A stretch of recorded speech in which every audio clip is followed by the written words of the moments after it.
Hello every one, എന്നാ ഉണ്ട്, സുഖമാണോ? ഞാൻ കഴിഞ്ഞ ദിവസം ഗ്രീൻ പീസ് സ്റ്റ്യൂ ഇട്ടപ്പോൾ കുറേ പേര് ചോദിച്ചു ഇതിൻ്റെ റെസിപ്പി പറയാമോ.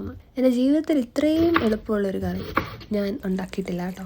ഒരുപാട് മസാലാസ് ഒന്നും വേണ്ട, ഒരുപാട് ബഹളങ്ങളൊന്നും ഇല്ലാത്തൊരു സ്റ്റ്യൂ ആണിത്. എനിക്ക് ഒത്തിരി കോംപ്ലിമെൻറ്റ്സ് കിട്ടിയിട്ടുള്ളൊരു സ്റ്റ്യൂവും കൂടിയാണ്. അപ്പോൾ അതിനുവേണ്ടി ചോപ്പ് ചെയ്ത ഒരു ഫുൾ ബിഗ് ഓണിയൻ, ഒരു പൊട്ടാറ്റോ ആണ്, അതൊന്ന് ഡൈസ് ചെയ്യണേ.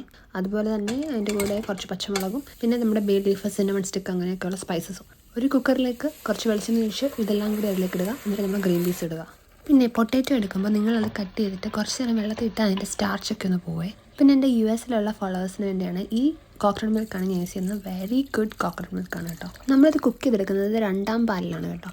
ഞാനപ്പോൾ ഈ കോക്കനട്ട് മിൽക്കിൻ്റെ ക്യാനിൽ നിന്നുള്ള ടോപ്പ് പാർട്ടുണ്ടല്ലോ, ക്രീമി പാർട്ട് എടുത്ത് മാറ്റിയിട്ട് അതിൻ്റെ ബോട്ടം പാർട്ടിൽ കുറച്ച് വെള്ളം കൂടെ ഒഴിച്ച് അതാണ് എൻ്റെ 2ാം പാലായിട്ട് യൂസ് ചെയ്യുന്നത്. അത് നമ്മൾ കുക്കറിലേക്ക് ഒഴിച്ചു കൊടുക്കുക. എന്നിട്ട് കുക്കർ അടച്ച് 2 വിസിൽ കേൾപ്പിക്കണം. 2 വിസിൽ കൂടുതലാവരുത്.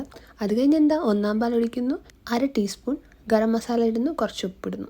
ഇന്ന് നിങ്ങൾ ഇത് കഴിക്കുകയാണെങ്കിൽ, ഞാൻ ഡിന്നറിനാണ് കഴിച്ചത്. ഞാൻ ചപ്പാത്തി, സാലഡും കറിയും ഓംലെറ്റും കൂടെയാണ് കഴിച്ചത്. ആദ്യം ഓംലെറ്റും സാലഡും കഴിക്കണം, അത് കഴിഞ്ഞിട്ടേ ചപ്പാത്തി കഴിക്കാവൂ. അല്ലെങ്കിൽ നമ്മൾ ചപ്പാത്തി കഴിച്ചുകൊണ്ടേയിരിക്കും. അപ്പോൾ എല്ലാവരും ട്രൈ ചെയ്ത് നോക്കണേ. സ്നേഹത്തോടെ, സ്നേഹിക്കുന്നവർക്ക്.